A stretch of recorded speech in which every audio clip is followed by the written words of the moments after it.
Զրուցակիցներ,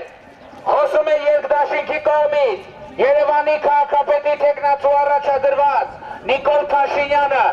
Ելք-դաշինքն այսօր քաղաքապետի թեկնածու Նիկոլ Փաշինյանի գլխավորությամբ քարոզչություն իրականացրեց գործող հանրապետական քաղաքապետ Տարոն Մարգարյանի հարազատ Ավան վարչական շրջանում։ Տարոն Մարգարյանի հուսահատության գազելներից, մահվան վերելակներից, փոշու եւ աղբի ամպերից, կատող տանիքներից ելք կա։ Փաշինյանը պատասխանեց պետական գույքի կառավարման վարչության պետ հանրապետական Արման Սահակյանին, ով երեկ Ազատության եթերում ելք-դաշինքի քաղաքապետի թեկնածուին խորհուրդ էր տվել մինչև Երևանի քաղաքապետությանը հավակնելը փորձ հավաքել ու նախ առաջադրվել իր հայրենի Իջևան քաղաքում։ Փաշինյանն ի գիտություն Արման Սահակյանի Երևանի կենտրոն Էրեբունի Նուբարաշեն Նորք Մարաշ վարչական շրջաններից ընտրվել է ազգային ժողովի պատգամավոր։ Ընդհանրապես իմ տպավորությունն այնպեսին է, որ Տարոն Մարգարյանի թիմը տեղեկացվածության լուրջ պակաս ունի։ Փաշինյանին այսօր զայրացրեց լրագրողներից մեկի հարցն այն մասին, որ ավականու ընտրություններին մասնակցող Զարուհի Պոստանջյանի գլխավորած Երկիր Ծիրանի կուսակցությունից իրեն մեղադրում են Տարոն Մարգարյանի օգտին աշխատելու մեջ։ Հարցերին չեք ինձ տալիս։ Ես պարտավորված եմ ամեն հիմարության պատասխանելու։ Կներեք, այդպես հիմար հարցեր էլ չտաք ինձ։ Փաշինյանի պնդմամբ, չնայած իշխող հանրապետականի քաղաքապետի թեկնածու գործող քաղաքապետ Տարոն Մարգարյանը 4 տարի ղեկավարել է Ավան համայնքը եւ հիմա էլ այստեղ ֆինանսական ավելի մեծ հատկացումներ է անում, այդուհանդերձ խնդիրները Ավանում ըստ Փաշինյանի նույնն են, ինչ Երևանի մյուս համայնքներում։ Ավան վարչական շրջանի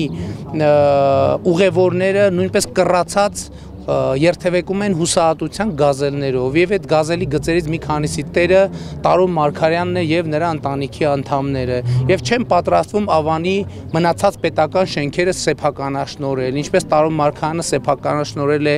Ավանի ունիվերսամը եւ այդպես շարունակ։ Ավանում Ազատությանը հանդիպած մի քանի քաղաքացիներ չդժգոհելով գործող քաղաքապետից ասացին, որ փոփոխության կարիք կա եւ ընտրելու են Փաշինյանին։ Տարոն Մարգարյանը, որ համեմատում ես նախորդ քաղաքապետի հետ, բավական մեծ գործ է արել Երևանում եւ անում է։ Բայց այն չի մնա մեկը, որ կարելի ավելի առաջընթացը թողնել։ Ես մտածում եմ առաջընթացի մասին։ Փոխվի ավելի լավ կլի։ Ինչի Տարոնից գոհ չեք։ Դե գոհ ենք, որ նոր շորես առնում ավելի լավ ալում չէ։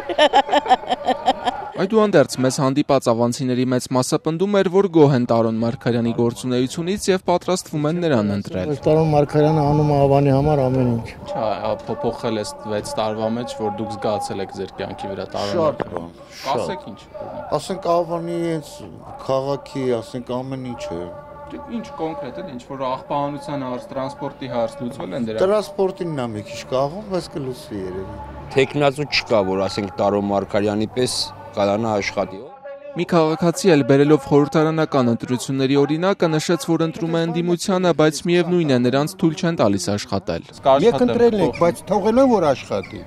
Երբ եք ընտրել, որ չի աշխատի։ Ասեմ ընտրել մենք, բայց չեն թողելու որ աշխատի։ Ով չի թողել։ Ով չի թողելու, որ երևներում նստած է։ Այս անգամ ամենալճի ձևի ընտրությունն էր։ Այդպես բանելա չէր եղել այս 20 տարվա մեջ։ Նորմալ ընտրություն եղել, հա։ Ելք-դաշինքից պատգամավոր ընտրված Արամ Սարգսյանը Ազատությանն ասաց, որ իրենք արդեն ունեն տեղեկություններ, որ Տարոն Մարգարյանի հաղթանակի համար հանրապետականը գործի է դնում վարչական ռեսուրս։ Հենց դաշինքում եղած մեր ներկայացուցիչներից մեկը 2 օր առաջ համացանցում տեղադրել էր, որ իրենց տունել են զանգել,